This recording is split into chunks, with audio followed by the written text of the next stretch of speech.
करोड़ देवी देवता पत्थर घड़ करके सब मंदिरों में जो बौद्ध शिवालय थे उन बौद्ध शिवालय में सजाए गए।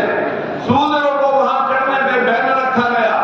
अब जिस दिन से आजादी आई है सारी पूजा पाठ का ठेका हम शूद्रों ने उठा रखा है। वो लोग संविधान पढ़ करके MP MLA और मिनिस्टर बनते हैं, SP DC बनते हैं, जज बनते हैं, वाइस चांसलर बनते हैं और हम क्या बन रहे हैं?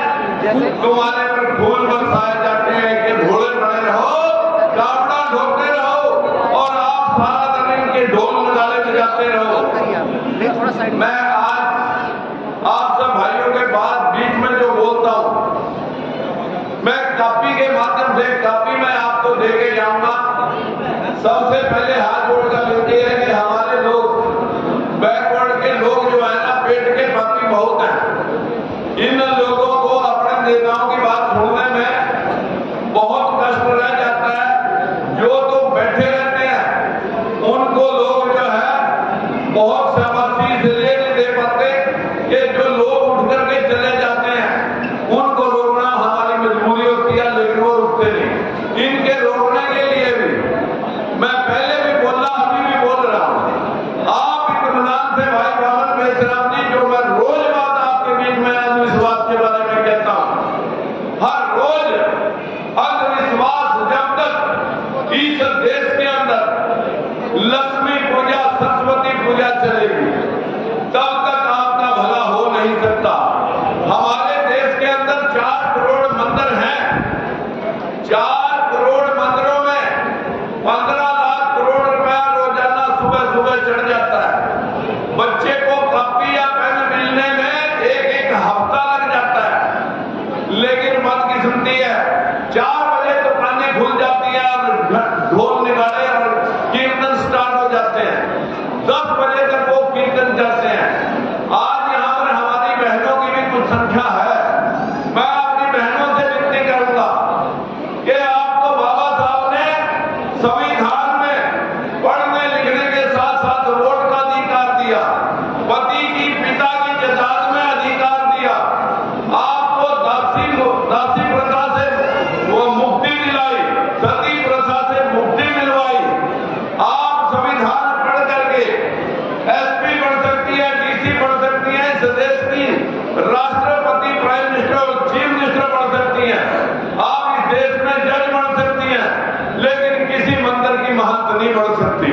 बदकिस्मती है कि हमारी समाज की जो 50% आबादी है वो महिलाओं की है, जो आज भी मंदिर की आस्था में मानसिक गुलामी की शिकार पड़ी है।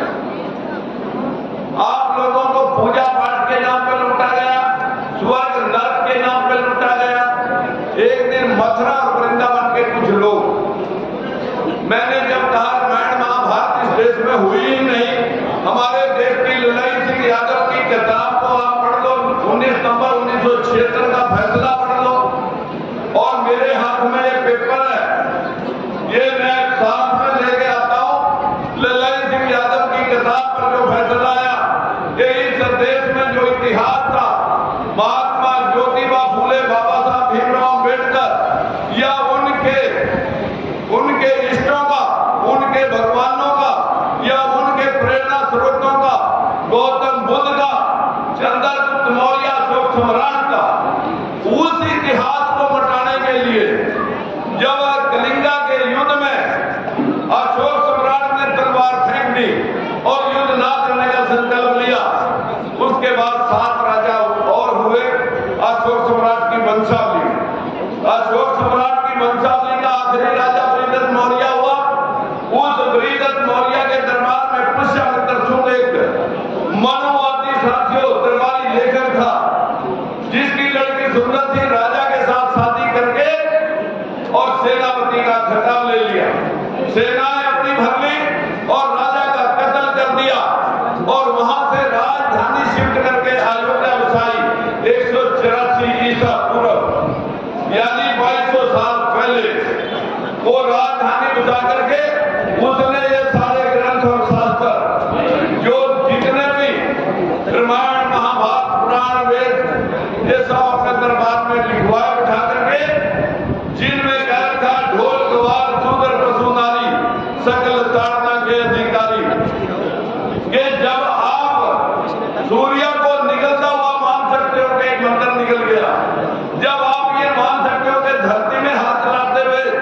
सीता निकले ही बच्चे निकली आए।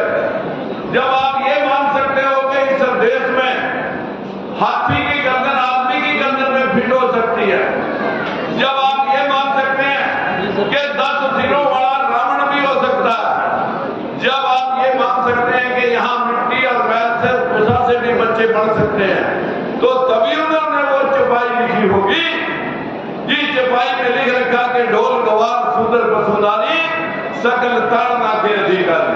मेरे भाइयों मेरी बहनों, आज सारा समय मैं वामन मेषराम जी को ही दे देता हूं। मैं अपनी बात एक कॉपी में आज आपको देके जाऊंगा। मैंने रथ यात्रा के माध्यम से पूरा हर जगह कवर किया, लेकिन राजकुमार सैनी के साथ अभी बैकवर्ड समाज के लोग बाहर आकर के चुपके में कहीं अकेले में खड़ के बात करते हैं, कभी कहीं कांग्रेस वाले या बीजेपी वाले को देख ना ले। जब तक आपका ये रवैया रहेगा, जब तक आपकी ये सोच रहेगी, तब तक हम आपको इंसाफ नहीं दिला सकते। साथियों, हमें राज की भूख नहीं है। राज मैंने बंसीलाल के पास छोड़ा मंत्री पद जब आपके साथ भेदभाव हो रहा था, चौटाला के पास छोड़ा जब भेदभाव हो रहा था, और बीजेपी में छोड़ा जब भेदभाव हो रहा था। भेदभाव के खिलाफ हमने एक ऐलान कर रखा कि जनगणना कराओ, जिसकी जैसी संख्या भारी वैसी उसकी हिस्सेदारी 100% आरक्षण करो। जब तक हम बैकवर्ड लोग ऊपरले लोगों के तलवे चाटते रहेंगे, तब तक आप राज की बात सोचना मत। अगर हम छोटे भाई और बड़े भाई सारे इकट्ठे हो जाएंगे, एससी और बीसी इकट्ठा हो जाएगा, साथियों मैं छाती ठोक करके कह सकता हूं कि मर सकता हूं, कट सकता हूं, लेकिन आपके हितों के साथ खिलवाड़ नहीं देख सकता। जब तक लड़ाई लड़ूंगा, जब तक घर के अंदर आखिरी सांस है।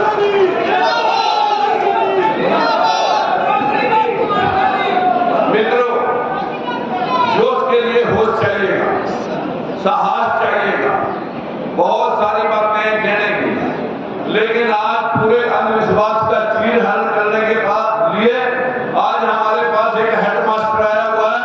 हम आज हेडमास्टर की बात आपको सुनवाना चाहते हैं। अगर मेरी बात सुनने में आपको कहीं तकलीफ होती है, तो हमारे हेडमास्टर की बात सुन करके उसको फॉलो कर लेना। मूर्तियां पूजने से, फूले साहब की मूर्ति या बाबा साहब की मूर्तियां पूजने से काम नहीं चलेगा। आप जिस दिन जयंती होती है, महात्मा ज्योतिबा फूले की आज जयंती है, उनको हम नमन करने के लिए यहाँ पर आए हैं, हम उनको प्रणाम करते हैं। पर ईमानदारी से बताओ, अगर सच में हम उनको नमन करने के लिए आए हैं, तो क्या हम उनकी विचारधारा को फॉलो कर रहे हैं? क्या बाबा साहब और महात्मा ज्योतिबा फूले की विचारधारा को फॉलो करेंगे? फॉलो करेंगे? अगर आप फॉलो करेंगे, मैं 2024 में हम दोनों भाई आपको राज में बिठा सकते हैं, ये हमारी गारंटी है। अगर आप भी काम करें, आप भी काम करें, पर्चा हम बांटते हैं, पर्चा हम छपवाएं, खाना हम बनवाएं। सारी रात होगी हमें खाना बनवाते हुए, हलवाइयों के साथ बैठा पैकिंग करी सारी रात, अपने हाथ से आपको खिलवा के जाऊंगा। पर्चा हम बांटने, बैनर हम लगाएं, स्टेज हम ही सजवाएं, कटआउट भी हम लगवाएं, और काफी छपवा का भी गाइड करने के लिए आपको हम ही अपने हाथ से बांटे। तो क्या एक आदमी कार्यकर्ता का भी काम करेगा, नेता का भी काम करेगा, फाइनेंशियल का भी काम करेगा, स्टेज सेक्रेटरी बनकर अनाउंसमेंट करने का भी काम करेगा, और इंतजाम का भी काम करेगा? क्या कैसे संभव है? आपके साथ बेईमानी हुई है संविधान में। संविधान अभी लागू ही नहीं हुआ, संविधान लागू करना है। हमारे लोग बात बोलते हैं संविधान खतरे में है। संविधान को इतना मजबूत उन्होंने अलमारी में बंद कर रखा है, उसे संविधान को खतरा दिया कि वो किताब तो लागू ही नहीं हुई। अगर वो लागू हो जाती, वो तो ताला बंद करके रख रखी है। संविधान की किताब बन के ले गई। अगर संविधान के आधार और प्रिंसिपल लागू हो जाते तो आज देश के अंदर गरीबी मुंह भाई खड़ी ना होती, बेरोजगारी खड़ी ना होती, इस देश के अंदर महंगाई मुद्दा नहीं है, इस देश के अंदर बेरोजगारी भी मुद्दा नहीं है, इस देश के अंदर गरीबी भी मुद्दा नहीं है, किसान भी मुद्दा नहीं है, इस देश के अंदर तो हिंदू और मुसलमान मुद्दा रह गया है। ये तुम 80% खतरे में हो और 20% मुसलमान तुम्हें खा लेंगे। यही मनुवादी लोग अकबर के दरबार में, मुगलों के दरबार में टोडरमल भी वही था, बीरबल भी वही था, तानसेन भी वही था और मान सिंह भी वही था। ये सब खतरे में नहीं आए। आज ये संविधान, बाबा साहब के संविधान की वजह से हम जागृत हो रहे हैं, इसलिए खतरा महसूस कर रहे हैं और तुम्हें हिंदू बनाए रखना चाहते हैं, जबकि हिंदू नाम की कोई किताब संविधान के अंदर ये लिख रखा है कि हिंदू मूलों ने गाली दी थी सिंध बार के लोग, ये हिंदू नहीं भारत के मूल निवासी हैं। मित्रों, बहुत सारी बातें हैं, मैं भी वही बातें कहूंगा, वामन बेशराम भी वही बातें कहें। आज हमारे मेहमान महाराष्ट्र से चल करके पूरा देश भ्रमण करके आज हमारे हरियाणा प्रांत में आए हैं, हरियाणा प्रांत में आए हैं और हम सब चाहते हैं कि अगर संविधान का प्रारूप कहीं खड़ा करना है, नई संसद भवन बनी है, अरे बाबा साहब का नाम नई संसद भवन के नाम पर रख दिया जाए तो अपने आप संविधान को कुछ प्रारूप मिल जाएगा। मित्रों, जब तक आप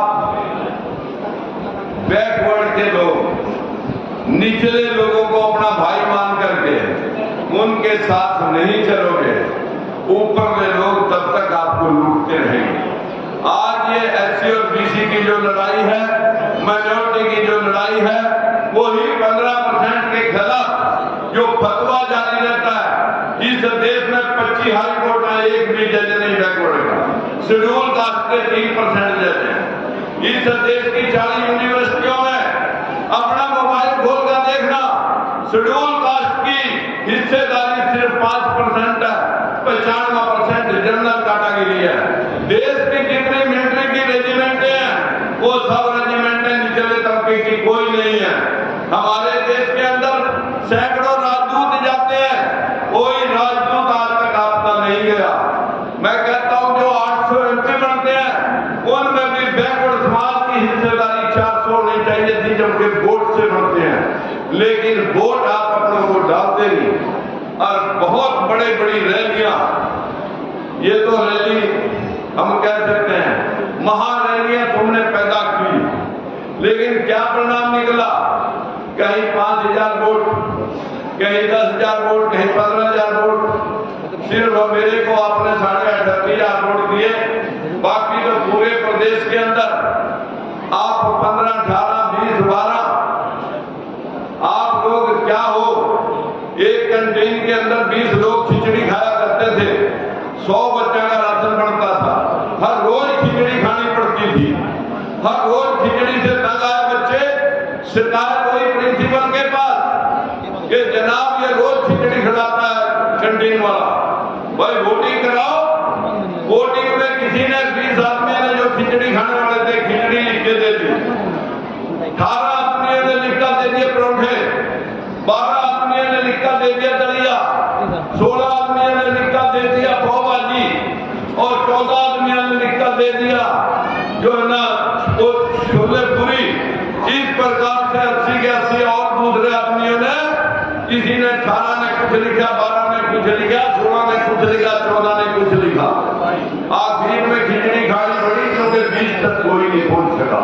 आज भी तो 85-15 तक नहीं पहुंच पाए, हम रोज जूते खा रहे हैं और खिचड़ी खा रहे हैं, लेकिन आप लोग, ये कुम्हार है, ये लोहार है, ये सैनी है, ये चमार है। इस देश में अगर कोई सबसे कामगार जाति है वो है चमार महार जाति, जो आपकी सड़कें बना ली है, जो आपकी बिल्डर भवन निर्माण कर रही है, जो आपकी खेत कल्याण का काम में आपका सहयोग कर रही है, जो इस देश की इंडस्ट्री चला रही है, लेकिन उनसे आप नफरत करते हो जो एक भी भीख मांग करके खाता हुआ नजर नहीं मिलेगा। जो लोग आपको गुमराह करके स्वर्ग और नरक के नाम पर लूटते हैं, उनके आप पैर धो धो करके जमाते हैं। जो लोग आस्तीन में सांप पालेंगे मित्रों, उनको तो किसी दिन भी कोई डसेगा। मित्रों, मेरी आप सब साथियों से विनती है, यहाँ जातीय विरोध नहीं है। हम किसी ब्राह्मण का या किसी ठाकुर का विरोध करने नहीं आए। जो ठाकुर अपने खेत कल्याण का काम कर रहा है, जो ब्राह्मण कोई दुकानदारी का काम कर रहा है, वो साथियों राष्ट्र का निर्माण कर रहा है। लेकिन जो व्यक्ति राज सत्ता के माध्यम से निचले तबके को रौंद रहा है या पूजा पाठ के नाम पर ठग रहा है, साथियों उसका विरोध तब तक करेंगे जब तक आप जागृत नहीं हो जाए। हम मेहराम जी के मुंह से सुनना चाहेंगे, आपसे हाथ जोड़ के विनती करना चाहता हूं। जो भाई वारण मेहराम जी बोले, मैंने जो पिछले 2 महीने के अंदर 5 फरवरी से लेकर आज तक, आज पहले चरण की रथ यात्रा का समापन हमने यहाँ कर दिया। दूसरा चरण फसल कटाई के बाद फिर स्टार्ट करेंगे और फिर कोई बड़ा प्रोग्राम करेंगे। आप फिर देखेंगे कि आपके अंदर कितनी जागृति आई है, कितने आप में साहस पैदा हुआ है। मैं आज आपको धन्यवाद देने के लिए आया हूं, जो अपना काम छोड़ करके फसल कटाई में यहाँ तक आए। शब्दों से नहीं, दिल की गहराइयों से आपका पुनः एक बार फिर स्वागत। लेकिन जो मेरी बहनें यहाँ आई है, मेरा उनसे विशेष आग्रह है कि हम बच्चों को कायर मत बनाएं, जागृत बनाएं। अब तो जेएनयू के अंदर 15 स्टेटों से 100 डॉक्टरों की ड्यूटी गर्भ ज्ञान के लिए लगा दी गई है कि गर्भ संस्कार संस्था बनाए कि बच्चे संस्कारी पैदा हो, वेद शास्त्र पढ़ाओ, वेद शास्त्र नहीं गुलाम पैदा हो।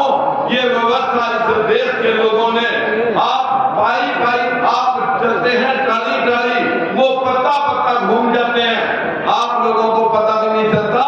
आज ही के दिन कुरुक्षेत्र में राजकुमार सैनी के काफिले को रोकने के लिए आज महात्मा ज्योतिबा फूले के नाम को मनाने के लिए खट्टर साहब आए हुए हैं। अरे मेरे मित्रों, आज तक कभी खट्टर साहब को महात्मा ज्योतिबा फूले या भीमराव अम्बेडकर की याद नहीं आई। सिर्फ वोटा 2024 में कैसे ले, इस वजह से आपके लोगों को रिझाने के लिए। और आपसे भी विनती है कि आप फोटोओं के फूल मालाओं के भरोसे मत रहें, विचारधारा को फॉलो करें। बाबा साहब की और महात्मा ज्योतिबा फूले की विचारधारा से आप